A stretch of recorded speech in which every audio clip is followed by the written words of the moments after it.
హృదయపూర్వక శుభాభివందనములకు తెలియజేస్తున్నామండి.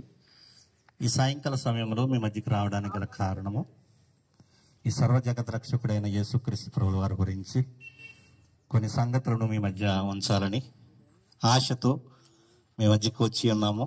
ఎవరినో విమర్శించడానికి కాదు, మతాన్ని ప్రచారం చేయడానికి కాదు. ఈ లోకమును దేవుడు ప్రేమించి యేసుక్రీస్తు ప్రభుల వారిని ఈ లోకమునకు పంపించి ఉన్నారు.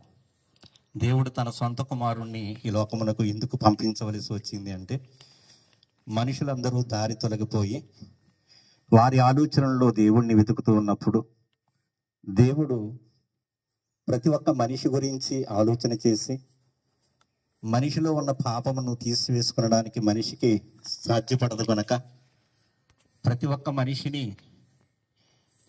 యేసుక్రీస్తు ప్రభుల వారి యొక్క రక్తము ద్వారా, కలువరి శిలువలో కార్చిన అమూల్యమైన రక్తము ద్వారా విమోచించి తన బిడ్డలుగా చేసుకోవాలని ఈ లోకమునకు యేసుక్రీస్తు ప్రభుల వారిని పంపించడం జరిగింది. ఈ 6 అడుగుల మనిషి కోసం అనంతమైన విశ్వమును సృష్టించిన దేవుడు కలిగి ఉన్నవైవి ఆయన లేకుండా కలగలేదు అని దేవుని ఒక వాక్యం సెలవిస్తూ ఉన్నది. యేసుక్రీస్తు ప్రభుల వారి ద్వారా ఈ ప్రపంచములన్నీ నిర్మితమై ఉన్నవి. అయితే ఆయన ఈ లోకానికి వచ్చినప్పుడు ఆయన స్వజనులే ఆయన్ని గుర్తెరగక, ఆయన ప్రవచనాల్లో ఉన్న భావాన్ని గుర్తెరగక ఆయన్ని సిలువ వేయడం జరిగింది. ఆ కలువరి సిలువలో కార్చిన అమూల్యమైన రక్తము ద్వారా ప్రతి మనిషిని విమోచించాలి అనేది దేవుని యొక్క ఆలోచన. ఎందరూ ఆయనను అంగీకరించరు, వారందరూ దేవుని కుమారులుగా చేయబడుతున్నారని దేవుని ఒక వాక్యం సెలవిస్తున్నది. ఈ అనంతమైన సృష్టిని కలిగించిన దేవుడు ఒక్కడే, దేవునికి నరులకి మధ్యవర్తియు ఒక్కడే, ఆయన ప్రభువైన యేసుక్రీస్తు అని దేవుని ఒక వాక్యం సెలవిస్తూ ఉంది.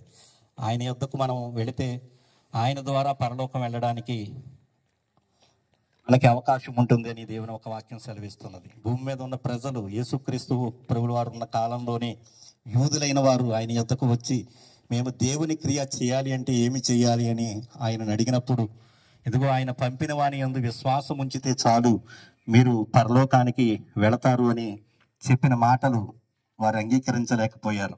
మనిషి ఏదో చేసి పరలోకాన్ని లేక ఈ సృష్టి నుంచి విడిపింపబడి దేవుని యొద్దకు చేరుకోవాలని ఆలోచన కలిగి ఉన్నాడు. అయితే మనుషుల్ని ప్రేమించిన దేవుడు మనుషులు ఏమీ చేయక్కర్లేకుండానే విశ్వాసము ద్వారా అబ్రహాముకు చేసిన వాగ్దానం ద్వారా యేసుక్రీస్తు ప్రభుల వారి ద్వారా ఈ లోకమును ఆశీర్వదించాడు. ఆ ఆశీర్వాదాన్ని గుర్తిస్తే, యేసుక్రీస్తు ప్రభుల వారిని రక్షకుడిగా అంగీకరిస్తే ఆ పరలోకంలో మనం ఉంటామని దేవుని ఒక వాక్యం సెలవిస్తున్నది. ఈ భూమి శాశ్వతమైనది కాదు, ఈ శరీరము శాశ్వతమైనది కాదు. ఈ భూమి మీద కొంతకాలం ఉండి ఆవిరి వంటి వారము మనమందరము.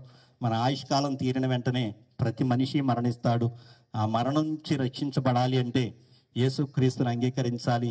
యేసుక్రీస్తుని అంగీకరించిన వారిని గురించి దేవుని ఒక వాక్యం సెలవిస్తున్నది. వారు మరణములో నుండి జీవములోనికి దాటి ఉన్నారు అని సెలవిస్తున్న మాటలను బట్టి సంతోషిస్తూ మీకు తెలియజేస్తున్న ఈ మాటలు. మేము పొందుకున్న ఆనందమును మీతో పంచుకుని అనేకులకు ఈ సువార్తను పంచి యేసుక్రీస్తుని గురించిన విషయాలను తెలియజేయాలని మీ మధ్యకు వచ్చి ఉన్నాము. కనుక ఈ సంగతులన్నిటినీ గ్రహించి మరి ఆలోచన చేస్తారని మీ మధ్య నుంచి ముందుకు వెళుతూ ఉన్నాము.